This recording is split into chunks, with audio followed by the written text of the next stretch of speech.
SIT Africa 2023 et avec moi, monsieur Youssef Agoumi de ForMind.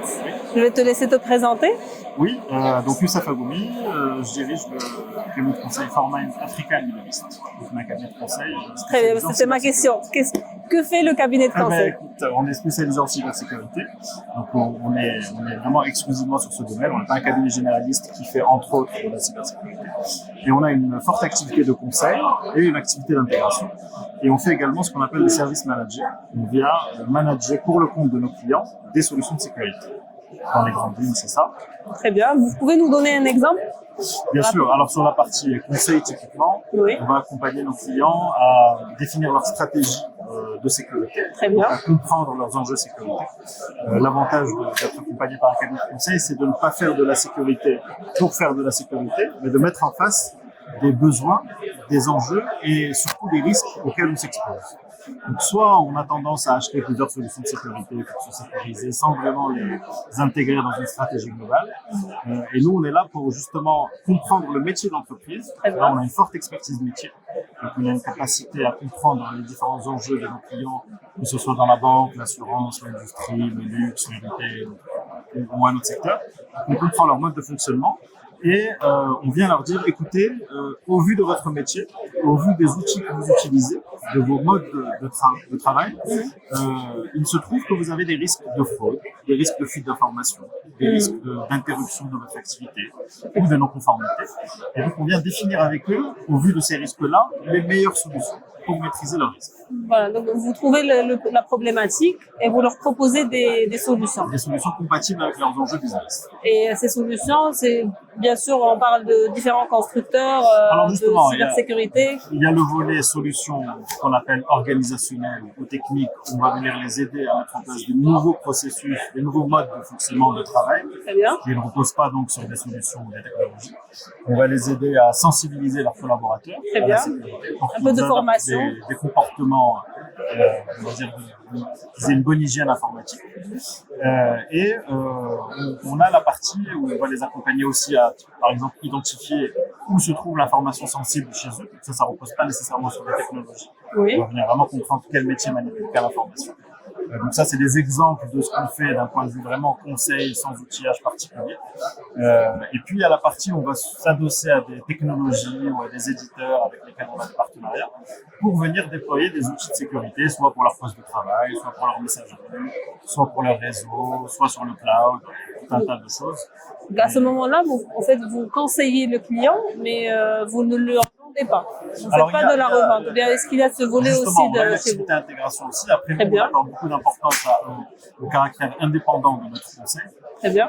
Donc, il se trouve qu'on a plusieurs partenariats technologiques qui ne sont pas exclusifs. Et ça nous laisse l'attitude, du coup, de donner un conseil qui va proposer à notre client la solution la plus adaptée à son contexte et qui fonctionnera mieux au vu de ses enjeux, de son périmètre et de sa configuration. Et derrière, on a des équipes qui sont capables de l'accompagner pour justement installer ces différents produits, ces différentes solutions qui vont venir utiliser son système d'information. Très bien, très intéressant. Maintenant, vous êtes au Maroc, vous avez dit depuis 2018, n'est-ce pas? Exactement, on a monté la filiale en 2018. Très bien, vous êtes dans le domaine depuis quand? Vous-même? Moi-même, dans le domaine depuis plus de 10 ans. Très bien. Très bien. Et d'après votre expérience, comment vous voyez le marché marocain? Est-ce que vous avez senti une évolution par rapport à la sensibilisation à la cybersécurité? Oui, il y a une forte évolution. En fait, on est dans un contexte très particulier.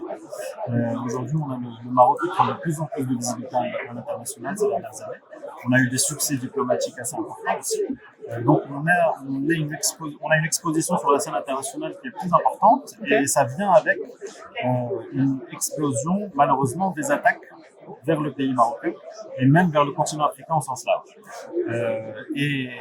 Et ça contribue au fait que la maturité des entreprises marocaines augmente de force, en quelque sorte, entre guillemets. On n'a pas le choix. On est sur un pays qui a pris en main les enjeux depuis un certain nombre d'années. On a un organe au sein de la Défense nationale qui supervise ce sujet-là depuis 2012, plus de 10 ans. On a des directives nationales, on a des lois sur la cybersécurité, on a des lois sur la protection du personnel, on a tout un arsenal quand même. On a pris conscience de ces enjeux et les entreprises suivent le pas et ça accélère, comme je vous disais ces dernières années, avec un nombre d'attaques qui est assez important. Oui, j'ai entendu parler de ça, notamment sur la télé. Ouais. Et on parle de chiffres énormes. Et j'arrivais pas à y croire parce que quand même c'est Il faut y croire. En fait, trop grand pour. Le chiffre que je vais vous donner, pas très précis, mais juste pour vous donner l'ordre d'idée, on arrive parfois jusqu'à 5 fois le volume de marché de la drogue sur la partie des cyberattaques et des escroqueries. Donc on est sur des transactions, des escroqueries qui sont gigantesques. C'est plus l'image du petit hacker chez lui qui essaie d'attaquer.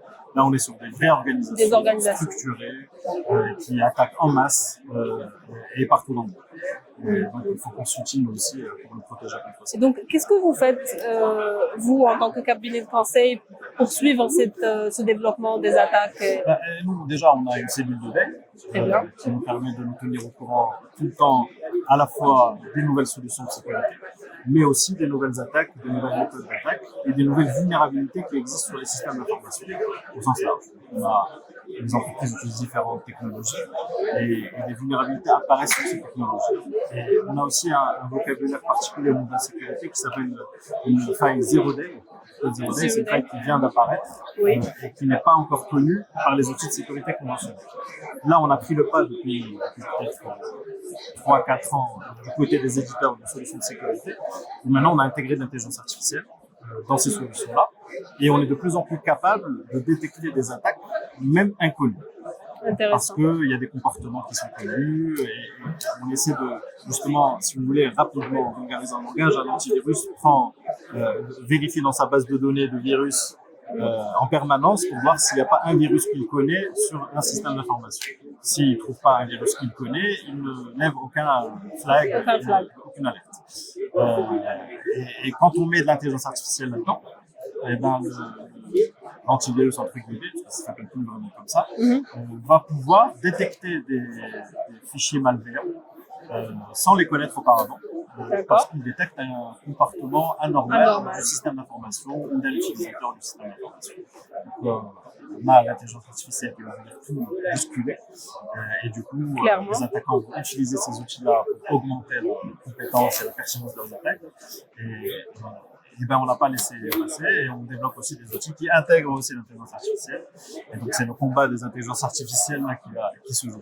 Effectivement.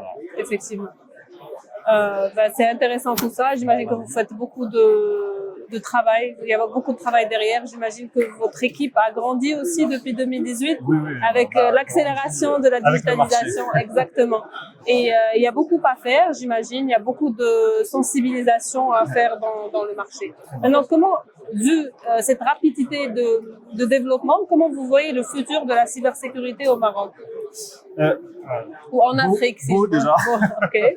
Non, je pense que la cybersécurité, c'est un domaine qui a la chance d'être un domaine qui va perdurer dans le temps, parce qu'on est dans un monde où la technologie prend de plus en plus de place, on automatise de plus en plus les choses, il y a même des métiers qui vont être amenés à disparaître avec l'avènement de l'intelligence artificielle, ou à se transformer en tout cas. Et tout ça doit s'accompagner de sécurité. Effectivement. Voilà. Donc, déjà, c'est au sens large, au niveau monde, je pense que c'est un sujet qui est extrêmement porteur. Et je pousse d'ailleurs tous les ingénieurs marocains, toute la jeunesse marocaine à essayer de s'orienter au maximum vers ces métiers-là. Effectivement. Parce qu'on a besoin de ressources. Il y a un fort besoin de ressources au Maroc sur la cybersécurité. Et je pense que le niveau de maturité va continuer à augmenter. Il faudra juste qu'on sache faire face aux nouvelles attaques. Effectivement, on a besoin de ressources qui sont formées dans la cybersécurité ou dans la technologie en général. Et c'est pour ça que je vous inviterai peut-être à proposer des formations, peut-être des cours dans les universités, des talks, des workshops. Oui, on le fait, c'est très important. On donne beaucoup de conférences, de webinaires, on va dans les écoles, dans les universités. Magnifique. On donne des cours sur les différents sujets qu'on a évoqués là, mais on le fait. Super, merci beaucoup et vraiment enchanté de vous connaître. Merci à vous. Et bon courage. À très vite. Salut.